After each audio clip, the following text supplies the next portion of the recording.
என்பிபியால் தெரிவு செய்யப்பட்டிருக்கக்கூடிய அஸ்லம் என்கிறவர் பாராளுமன்றத்தில் பேசிய பேச்சுக்களை நீங்க பார்த்திருப்பீங்க. இந்த அரசாங்கம் சட்ட ரீதியான ஒழுங்குமுறைகளை மாத்திரமே செய்யும். இவர்கள் விரும்பும் போது அவர்களுக்கு போகலாம். அவங்களே ஜால்ரா அடிக்காத போது இந்த நம்மாக்கள் அடிக்கிற ஜால்ரா இருக்குல்ல, அதைத்தான் தாங்க முடியாம இருக்கு. நஜ்ஜாசி மன்னன் எவ்வாறு அந்த முஸ்லிம்களை பாதுகாத்தானோ அது போன்றுதான் இன்று தேசிய மக்கள் சக்தி ஜாபர் இப்னு அபீ தாலிப் ரலியல்லாஹு அன்ஹு அவர்கள் நஜ்ஜாசி மன்னனுக்கு கொடுத்த விளக்கங்கள் உங்களுக்கு தெரியுமா? அனுரகுமார் திசாநாயக்கு என்னைக்காவது அப்படி ஒரு விளக்கத்தை நீங்க கொடுத்திருப்பீங்களா? நாங்கள் கட்டுப்பட்டுள்ளோம் சர்வதேச சட்டத்துக்கு. சர்வதேச சட்டத்துக்கு எதுக்கு இலங்கை கட்டுப்பட்டது என்பதை நீங்கள் முதலில் தெரிந்து கொள்ள வேண்டும். பாராளுமன்றத்தில் உங்களுடைய சபை முதல்வராக இருக்கக்கூடிய பிமல் ரத்நாயக்கவே என்ன சொன்னாரு? අපි අසං කළා නේ.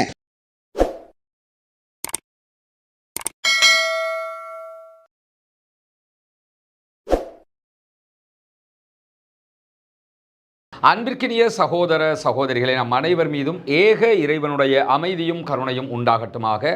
அஸ்ஸலாமு அலைக்கும் வரஹ்மத்துல்லாஹி வபரகாத்துஹு. இன்றைக்கு இந்த வீடியோ மூலமாக ஒரு முக்கியமான பாராளுமன்ற பேச்சு தொடர்பான ஒரு விளக்கத்தை தான் நம்ம பார்க்க இருக்கிறோம். அது என்ன பாராளுமன்ற பேச்சு என்று சொன்னால் நமக்கு தெரியும், கடந்த 2 நாட்களாக பாராளுமன்றத்தில் ஒரு முக்கியமான பேசு பொருளாக மாறி இருக்கக்கூடிய ஒரு விவகாரம் தான் ரோஹிங்யாவிலிருந்து வந்திருக்கக்கூடிய அகதிகள் தொடர்பான விவகாரங்கள். இந்த ரோஹிங்யா அகதிகள் தொடர்பான விவகாரத்தில் ஏற்கனவே நம்ம 2 வீடியோக்களையும் வெளியிட்டிருக்கிறோம். இருந்தாலும் ஒரு ஆரம்பமாக நீங்கள் புரிந்து கொள்வதற்காக ஒரு செய்தியை சொல்லிக்கொள்ள விரும்புகிறேன். என்னன்னா, இலங்கையை பொறுத்தவரை இலங்கைக்கு வந்த ரோஹிங்கிய அகதிகள் திட்டமிட்டு இலங்கைக்காக வந்தவர்கள் கிடையாது. அவர்கள் உயிர் பிழைக்க வேண்டும். அந்த நாட்டிலே அவர்களை கொன்று குவித்துக் கொண்டிருக்கிறார்கள். ரக்கேன் மாநிலம் முழுவதும் அங்கிருக்கக்கூடிய இராணுவ ஆட்சியாளர்கள் தாக்குதல்களை நடத்தி கொண்டிருக்கிறார்கள்.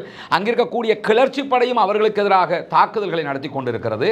மொத்தத்தில் ரோஹிங்கியாவினுடைய ஆட்சி தொங்கிக் கொண்டிருக்கக்கூடிய ஒரு நிலையாக தற்போது இராணுவ ஆட்சிக்கு எதிராக அங்கே பாரிய கிளர்ச்சியும் வெடித்துக் கொண்டிருக்கிறது. இந்த நிலையில தான் அங்கிருக்கக்கூடிய ரக்கேன் மாநிலத்தில் வாழுகிற ரோஹிங்யா மக்களை கடந்த பல ஆண்டுகளாகவே அங்குள்ள இராணுவ ஆட்சியாளர்கள் கொன்று குவித்துக் கொண்டிருக்கிறார்கள்.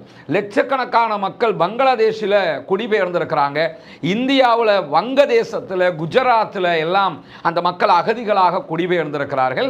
அது தவிர பல சர்வதேச நாடுகளிலும் அகதிகளாக குடிபெயர்ந்திருக்கிறார்கள். இந்த நிலையில தான் தற்போதும் அங்கு நடக்கக்கூடிய கொலைகளை சகிக்க முடியாமல் உயிர் பிழைப்பதற்காக என்ன பண்றாங்கன்னா, கடல் வழியாக எந்த நாட்டுக்காவது தப்பி போவோம்னு வர்றாங்க. சர்வதேச கடற்பரப்பில் அவங்க இருக்கிற வரைக்கும் அவங்க சர்வதேச கடற்பரப்பு எல்லைக்குள்ள யாருமே தலையிட மாட்டாங்க. ஆனால் காற்றின் வேகமோ அல்லது திசை மாறிய பயணங்களோ என்ன ஆகும்னு கேட்டால் ஒரு நாட்டில் அவங்கள கொண்டு போய் சேர்த்துரும். அந்த மாதிரி ஸ்ரீலங்காவில் வந்து என்ன பண்ணுறாங்கன்னு கேட்டால் கரையொதுங்கி விடுகிறார்கள். கரையொதுங்கிய போது அரசாங்கம் என்ன பண்ணுறாங்கன்னா, அவங்கள பாதுகாப்பாக முதல்ல நாட்டுக்குள்ளே கொண்டு வர்றாங்க. இது இந்த அரசாங்கம் மட்டும் பண்ணலை. இதற்கு முன்பதாக இருந்த மஹிந்த ராஜபக்சேனுடைய அரசாங்கம் இதை செய்தது. அதற்கு பிறகு வந்த மைத்திரி கவர்மெண்ட் செய்தது. அதற்கு பிறகு வந்த கோட்டா கவர்மெண்ட்டும் செய்தது. ஏன்னா இது ஒரு சர்வதேச ரீதியாக பார்க்கப்படுகிற ஒரு பிரச்சனையாக இருக்கிறது. ஆனாலும் கடந்த அரசாங்கங்கள் என்ன பண்ணாங்கன்னா, அவங்களை உள்ள எடுத்ததோடு அந்த நேரத்தில் இருந்த இனவாதிகள் ரோட்ல இறங்கி இவங்களை உள்ள எடுக்கக்கூடாது என்று சொல்லி பெரிய பிரச்சனை எல்லாம் பண்ணி இருந்தாங்க. நமக்கு தெரியும். இப்ப கூட ரோட்ல இறங்கி பேசலன்னா கூட சரத் வீரசேகர மாதிரி ஆட்கள் என்ன பண்ணாங்கன்னா, இப்ப அண்மையில் மீடியா கான்ஃபரன்ஸ் நடத்தி அதுல வந்து இந்த மாதிரி ஆட்கள் உள்ள வந்தாங்கன்னு சொன்னா அதனால தீவிரவாதம் தலை தோங்கக்கூடும், ஈஸ்டர் அட்டாக் மாதிரி அட்டாக்குகள் கூட நடக்கலாம் என்றெல்லாம் மீண்டும் பச்சை இனவாதத்தை பச்சையாக கக்கிய காட்சிகள் எல்லாம் நடந்தேறியது. இது ஆரம்பமாக நம்ம இந்த ரோஹிங்யா அகதிகள் தொடர்பாக புரிந்து கொள்ள வேண்டிய ஒரு விவகாரம். சர்வதேச மட்டத்தில் சர்வதேச நாடுகள் ஐநாவினுடைய அகதிகள் முகமையில் கையெழுத்து போட்ட நாடுகள் இருக்கிறார்கள். கையெழுத்திட்டு இருக்கக்கூடிய நாடுகளை பொறுத்தவரையில் எந்த நாட்டிலிருந்து யார் அகதிகளாக நாட்டுக்குள்ள வந்தாலும் அவர்களை பாதுகாக்க வேண்டிய கடமை அவர்களுக்கு உண்டாகிவிடும். இந்தியா அதில் கையெழுத்திட்டு இருக்கிறாங்க. அதனால தான் இலங்கையில் யுத்த காலத்தில் அகதிகளாக இந்தியாவுக்கு போனவங்களை இன்றைக்கும் தனுஷ்கோடியில் தமிழ்நாட்டில் பல இடங்களில் மற்ற ஊர்களில் எல்லாம் அகதிகளாக வைத்து பார்த்து கொண்டிருக்கிறாங்க. காரணம் என்னன்னு கேட்டால் அவங்க ஐநாவினுடைய சர்வதேச முகமையில் கையெழுத்திட்டவர்கள். ஆனால் இலங்கையை பொறுத்தவரையில் அப்படியான எந்த கையெழுத்துக்களையும் இடவில்லை. ஆனாலும் கடந்த பல ஆண்டுகளாக மனிதநேய அடிப்படையில் அந்த மக்களுக்கான உதவிகளை நாம் செய்து கொண்டிருக்கிறோம். உண்மையிலேயே அது வரவேற்புக்குரியது. இப்போ வந்திருக்கக்கூடிய பிரச்சனை என்னன்னு சொன்னால், நேற்றைய தினம் பாராளுமன்றத்தில் இது பெரியதொரு சர்ச்சையாக மாறி இருந்தது. பல பாராளுமன்ற உறுப்பினர்களும் இது சம்பந்தமாக பேசிக் கொண்டிருந்தார்கள். அப்பொழுது குருநாகல் மாவட்ட பாராளுமன்ற உறுப்பினராக என்பிபியால் தெரிவு செய்யப்பட்டிருக்கக்கூடிய அஸ்லம் என்கிறவர் பாராளுமன்றத்தில் பேசிய பேச்சுக்களை நீங்க பார்த்திருப்பீங்க. அந்த பேச்சை பார்த்து முடிய என்ன ஒன்று தோணியதுன்னா, இந்த அரசாங்கத்தை பத்தி ஒரு விஷயத்தை நம்ம புரிஞ்சுக்கிறோம். என்னன்னா, இந்த ஜால்ரா அடிக்கிறத செய்யாத ஒரு அரசாங்கம். அது உண்மையிலேயே வரவேற்கத்தக்க ஒரு விவகாரம். என்னன்னா, ஜனாதிபதி அவர்களே, அமைச்சர் அவர்களே என்று படை பட்டாளத்தோட பின்னுக்கு போய் ஜால்ரா அடிச்சு கொண்டிருக்கிறத நீங்க பார்க்க மாட்டீங்க. அது வரவேற்புக்குரியதும் கூட. ஆனா அவங்களே ஜால்ரா அடிக்காத போது இந்த நம்மாக்கள் அடிக்கிற ஜால்ரா இருக்குல்ல, அதைத்தான் தாங்க முடியாம இருக்குது. அவங்களே ஷாக் ஆகிற அளவுக்கு ஜால்ரா அடிக்கிறாங்க. சில நேரங்களில் நம்ம யோசிப்போம்ல, அனுரகுமார் திசாநாயக்க சரியாக தான் செஞ்சிருக்காரு போல அவங்களோட எம்பிக்களுக்கு. என்னன்னா, அவங்கள கொஞ்சம் பேர் தான் பேசுவாங்க, வேற யாரும் பேச மாட்டாங்க. பாராளுமன்றத்தில் நீங்கள் பார்ப்பீங்க, எப்பயாவது தான் யாராவது எழும்பி பேசுவாங்க. பெரும்பாலும் அந்த ஃபர்ஸ்ட் வரிசையில் இருக்கக்கூடியவங்க மட்டும்தான் பேசிக்கொண்டிருப்பதை பார்ப்பீங்க. மீடியா கான்ஃபரன்ஸாக இருந்தாலும் அதுலேயும் லால்காந்த பேசுவார், அல்லது பிமல் ரத்நாயக்க பேசுவார், நலிந்த ஜெயதிஸ பேசுவார், ஜனாதிபதி அனுரகுமார் திசாநாயக்க பேசுவார், பிரதமர் ஹரிணி அமரசூரி அவங்க பேசுவாங்க. இந்த மாதிரி அவங்களோட முன்னாடி இருக்கக்கூடிய ஒரு செட் இருக்கிறாங்க, இவங்க தான் பேசுவாங்க. மற்ற கட்சிகள் மாதிரி நினைச்சவங்க எல்லாம் பேசக்கூடிய மாதிரி ஒரு செட்டப்பா அவங்க வச்சில்லை. அதுக்கான காரணம் எதுவாக இருக்கும் என்பதை அவர்களுடைய பாராளுமன்ற உறுப்பினர்கள் பாராளுமன்ற வாய்ப்பு கிடைச்சு பேசும்போது புரிஞ்சிருது. சரியா தான் வச்சிருக்காங்க போல, நீங்க பேசினாலே எப்படி பேசுவீங்கிறது அவங்களுக்கு தெரியுங்கிற மாதிரி இந்த அஸ்லம் அவர்கள் பேசிய பேச்சு அப்படித்தான் இருக்கிறது. இதுக்கு முன்னாடியும் அவர் ஒரு பேச்சு அப்படி பேசியிருந்தார். என்னன்னா, அது முஸ்லீம்ங்கிறத விட்டு போட்டு நம்ம எல்லாம் இலங்கையனாக வந்துடணும். முதல்ல ஒன்று புரிஞ்சுக்கிறங்க, நாங்கள் என்ன பாகிஸ்தான்காரனா அல்லது ஆப்பிரிக்காக்காரனா? அத்தனை பேரும் ஸ்ரீலங்கன் தான், ஸ்ரீலங்கன் முஸ்லீம் தான். முதலாவது நம்ம என்ன புரிஞ்சுக்கிறோம்னு கேட்டால், குர்ஆன் நமக்கு கற்றுத்தரக்கூடிய கட்டளை ஆரம்பமாக நான் முஸ்லீம், இரண்டாவதாக இந்த தாய் நாட்டின் மண்ணின் மைந்தன் நான். முஸ்லீம்ங்கிறத விட்டு போடுங்க. நம்ம எல்லாரும் இலங்கையன் தான், இலங்கை இல்லைன்னு நாங்கள் சொன்னோமா? இலங்கை முஸ்லீம்கள் நாங்கள் மதத்தால் முஸ்லீம்களாக இருக்கிறோம், இனத்தால் சோனகர்களாக இருக்கிறோம், நாடு என்று வரும்போது ஸ்ரீலங்கனாக இருக்கிறோம். இது எல்லாருமே சொல்றது தானே. நாங்கள் சிங்கள இனமாக இருக்கிறோம் என்று அவர்கள் சொல்கிறார்கள். அதுக்கு அவங்க ஸ்ரீலங்கன் இல்லைன்னு ஆயிருமா? நாங்கள் தமிழர்களாக இருக்கிறோம் என்கிறார்கள், இனத்தால் தமிழர்கள் என்கிறார்கள். அதுக்கு அவங்க ஸ்ரீலங்கன் இல்லைன்னு ஆயிருமா? மதத்தால் நாங்கள் இந்துக்களும்பாங்க, ஸ்ரீலங்கன் இல்லைன்னு ஆயிருமா? இது என்னன்னா, மைக்கு கிடைச்சி முடிய எதையாவது பேசணும்னு எதையாவது கொட்டி தீர்க்கிறது. அது மாதிரி இப்போ என்ன பேசுறாருன்னு கேட்டா, இந்த நஜ்ஜாசி மன்னரோட ஒப்பிட்டு இந்த அரசாங்கத்தை அவர் பேசின பேச்சை நீங்க பார்த்துருப்பீங்க. நஜ்ஜாசி பற்றிய செய்திக்கு ரெண்டாவது வருவோம். அவருக்கு நஜ்ஜாசியை பற்றியும் தெரியல, நஜ்ஜாசியோட சம்பவத்தில் பேசும் தெரியல, யாரை கொண்டு எதுக்கு ஒப்பிடணும்னு தெரியல, எதை பேச சொல்லிட்டாங்க பார்லிமெண்ட்ல. எல்லாரும் என்ன பேசுறீங்கன்னு பார்க்குறாரு. எல்லாருமே ரோஹிங்யாவை பற்றி பேசுறாங்க. உட்காந்து யோசிச்சிருப்பாரு, போன வாரம் சும்மா அவ்வளோ இவர் போன பள்ளிவாசல நஜ்ஜாசியை பற்றி பேசினாங்களோ தெரியல, உடனே கோர்த்து விட்டுருவோம் என்று சொல்லி கோர்த்து விட்டு போறாரு. தவிர உங்களை பார்லிமெண்ட்ல அனுப்பி இருக்கிறது மக்கள் பிரச்சனையை பேச சொல்லி. ஒன்றும் அதை பேசுங்க. தேவை ஏற்பட்டு மார்க்கம் சம்பந்தமான பிரச்சனை வந்தால் அதுக்கு தெளிவு கொடுப்பதற்குரிய சக்தி இருந்தால், அறிவு இருந்தால் அதை பற்றி பேசுங்க. அதை விட்டு போட்டு ஏன் எல்லாரும் கொத்துபா பண்ண ஆரம்பிக்கிறீங்க? அது எதுக்கு உங்களுக்கு அந்த வேலை? கொத்துபா பண்ண வேண்டிய நேரத்தில் கொத்துபா பண்ணுவோம், சரியாக பண்ணணும், இருக்கிறத சொல்லணும். அதை விட்டு போட்டு தெரியாத விஷயத்துக்குள்ள ஏன் தலையிடணும்? பாப்பா, நீங்க எம்பிண்டா எதனாலும் பேசுவீங்களா? மார்க்கத்தில் அடிப்படையை புரிய மாட்டீங்களா? முதலாவது என்ன சொல்றாருன்னா, ரோஹிங்கியா அகதிகளை பத்தி நீங்களாம் இப்படி பேசுறீங்க, அப்படிலாம் பேசலாமா? நம்ம சர்வதேச சட்டத்துக்கெல்லாம் கட்டுப்பட்டு இருக்கிறோம். இவர்கள் விரும்பும் போது அவர்களுக்கு போகலாம். நாங்கள் கட்டுப்பட்டுள்ளோம் சர்வதேச சட்டத்துக்கு. முதல்ல நான் அறிந்த வகையில் நீங்கள் எல்எல்பி முடிச்சிருக்கிறீங்கன்னு கேள்விப்பட்டிருக்கிறேன். அப்போ கொஞ்சம் படிச்சிருக்கிறீங்கன்னு அர்த்தம். சர்வதேச சட்டத்துக்கு எதுக்கு இலங்கை கட்டுப்பட்டது என்பதை நீங்கள் முதலில் தெரிந்து கொள்ள வேண்டும். ரெண்டாவது, உங்களுக்கு தெரியலைன்னா பார்லிமெண்ட்ல உங்க ஆட்கள் என்ன பேசுறாங்கிறதையாவது பார்க்கணும். பாராளுமன்றத்தில் உங்களுடைய சபை முதல்வராக இருக்கக்கூடிய பிமல் ரத்நாயக்கவே என்ன சொன்னாரு? අපේ සංවිධායක රෝමේ සුදත් අධිකාරි මම එයාගෙන් දැන් අහුවා එන හැම කෙනාටම එකපාර දෙනවද රෙෆියුජි ස්ටේටස් කියලා. එහෙම දෙන්නේ නැහැ. කැම්ප් එකට දාන්න. ඊට පස්සේ තමයි ඒගොල්ලන්ව බලන්නේ රෙෆියුජි දෙනවද කියලා. ඒගොල්ලෝ ඒ ස්ටේට් ඒ කන්වෙන්ෂන්ස් අස්සම් කරපු රටවක්. අපි අස්සම් කළා නැහැ. இலங்கை சர்வதேச அகதிகள் முகமையில் கையெழுத்திட்ட ஒரு நாடு கிடையாது. நாங்கள் மனிதாபிமான ரீதியாகத்தான் இவர்களை பாதுகாக்கிறோம். நான் இதுக்கு முன்னாடி பேசிய ஒரு வீடியோவில் ரோஹிங்கியாக்களை பற்றி இந்த செய்தியை நான் சொல்லியிருந்தேன். நம்ம சர்வதேச அகதிகள் முகமையில் கையெழுத்து போடலை, ஆனாலும் மனிதாபிமான ரீதியில் நம்முடைய முன்னாள் அரசாங்கங்கள் எல்லாம் அவங்கள பாதுகாத்து வந்திருக்குது. அந்த மாதிரி இந்த அரசாங்கமும் அவங்கள பாதுகாக்கணும். நீங்கள் என்னடாண்டா அவங்கள வெளியேற்ற போகிறோம், நாங்கள் மியான்மர் கவர்மெண்ட்டோட பேசிக்கிட்டு இருக்கிறோம்ங்கிறீங்க, இது நியாயமா என்று ஒரு வீடியோவை நம்ம தனியாகவே போட்டிருந்தோம். அப்போ முதல்ல அஸ்லம் எம்பிங்கிறவர் புரிஞ்சுக்கிற வேண்டிய விஷயம் என்னன்னு கேட்டா, சர்வதேச சட்டத்துக்கு இந்த விவகாரத்தில் நம்ம கட்டுப்படவே இல்லை. அதை நான் மட்டும் சொல்லல, நம்ம கட்டுப்படலைங்கிறது வெளிப்படையான ஆவணம். ரெண்டாவது, உங்களுடைய சபை முதல்வராக இருக்கக்கூடிய பிமல் ரத்நாயக்க இதை பேசுறாரு. அதை தயவு செய்து பாராளுமன்றத்தில் இதுகளை கேளுங்க, என்ன பேசுறாங்கன்றதை பாருங்க, தெரியாட்டி தெரிஞ்சுக்கிட்டு பேசுங்க. இதை கூட புரியாம வந்து உட்கார்ந்துக்கிட்டு நாங்கள் சர்வதேச சட்டத்திற்கு கட்டுப்பட்டு இருக்கிறோம் அப்படின்னு சொல்லி பேச்ச ஆரம்பிக்கிறாரு. அதுக்கு பிறகு இந்த மக்களுக்கு நிச்சயமாக இந்த அரசாங்கம் பாதுகாப்பு கொடுக்கணும், அதுதான் மனிதநேயம். மனிதநேயத்தை அன்றைய நாட்களிலிருந்து பேசி வந்த ஒரு கட்சியாக நாங்கள் என்பிபியை தாண்டி ஜேவிபியை பார்த்துக்கிட்டு இருக்கிறோம். பலஸ்தீன மக்களுக்காக வேண்டி அன்றைய நாட்களிலிருந்து குரல் கொடுத்தவர்கள் அவர்கள். இப்ப கூட பாலஸ்தீன இலங்கை நட்புறவு சங்கத்தினுடைய பொறுப்பாளர்களில் ஒருவராக அமைச்சர் பிமல் ரத்நாயக் அவர்கள் இருக்கிறார்கள். இனவாதம் இல்லாமல் செயல்பட்டு கொண்டிருக்கிறார்கள், மதவாதம் இல்லாமல் செயல்பட்டு கொண்டிருக்கிறார்கள். அந்த நல்லதுகளை எல்லாம் யாருமே மறுக்கல பாவாங்க.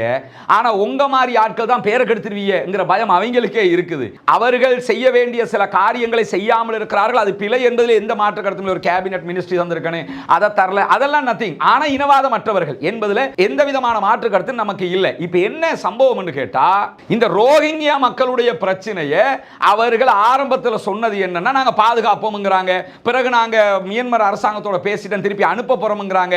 பிறகு பொதுமக்கள் பாதுகாப்பு அமைச்சர் வந்து என்ன சொல்றாருன்னா, லட்சக்கணக்கு காசை கொடுத்து அவங்க வந்துகிட்டு இருக்கிறாங்கங்கறாரு.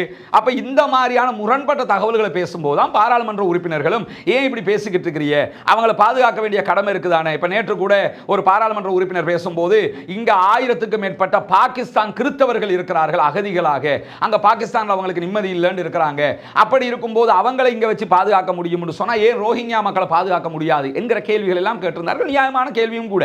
இப்படி புத்திசாலித்தனமாக கேள்விகளை கேட்கணும் அல்லது தகவல்களை சொல்லணும். அதை விட்டு போட்டு நாங்க பாதுகாப்பம் தான், அது எப்படி தெரியுமான்னு சொல்லிக்கிட்டு என்ன பேசுறோம், அவர் முன்னுக்கு பேசுறதுக்கும் பின்னாடி பேசுறதுக்கும் புரியவே மாட்டேங்கிற அளவுக்கு என்னத்தை பேசுறாருன்னு அவருக்கு தெரியுதான்னு நம்ம யோசிக்கணும். அதே மாதிரி அடுத்ததாகத்தான் நஜ்ஜாசிக்குள்ள வர்றாரு. நஜ்ஜாசி மன்னர் வாழுகிற காலத்தில் நபிகள் நாயகம் ஸல்லல்லாஹு அலைஹி வஸல்லம் அவங்க மக்காவுல மக்களுக்கெல்லாம் கஷ்டம்னு வரும்போது நஜ்ஜாசி மன்னர்கிட்ட போங்கன்னு சொல்லி அனுப்பி வச்சாங்க.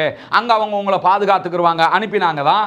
இப்ப அதே மாதிரி தான் மியான்மர்ல இருந்து நஜ்ஜாசி மாதிரி ஒருத்தர் இருக்கிறாரு, நீங்க போங்கன்னு சொல்லி ஸ்ரீலங்காக்கு அனுப்பி வச்சாங்களா? எதுக்கு வந்தாங்கங்கிற ஆனாவும் புரியல, ஆயுத எழுத்தும் புரியலண்டா எங்க போய் உங்களை எம்பின்னு சொல்லி நாங்க பாக்குறது? யோசிக்க வேணாமா? அவங்க உயிர் தப்புறதுக்கு எந்த நாட்டுக்காவது போனா போதும்னு வர்றாங்க. அங்க ஒரு டீமாக உட்கார்ந்து நீங்க போயிட்டு வாங்கன்னு வழி அனுப்பிக்கிட்டு இருக்கல, இந்த நாட்டை விட்டு போங்க, எந்த நாட்டுக்காவது போய் சேருங்கன்னும் போது அலையோடு அலையாகப்பட்டு இலங்கைக்குள்ள வந்து சேர்றாங்க. அவங்க சொல்லிட்டு என்ன சொல்றாருன்னா, நஜ்ஜாசி மன்னனுடைய செயல்பாடுகளுக்கு ஒப்பாகத்தான் இந்த நாட்டினுடைய அரசாங்கம், தேசிய மக்கள் சக்தியினுடைய அரசாங்கத்தினுடைய செயல்பாடுகள் இருக்கிறது. நஜ்ஜாசி மன்னன் எவ்வாறு அந்த முஸ்லிம்களை பாதுகாத்தானோ அது போன்றுதான் இன்று தேசிய மக்கள் சக்தி சிங்கள முஸ்லிம் தமிழ் மக்களுடைய உரிமையை பாதுகாத்து அவர்களுக்கு வாழக்கூடிய நிம்மதியான ஒரு சூழலை உருவாக்கி கொடுத்துள்ளது.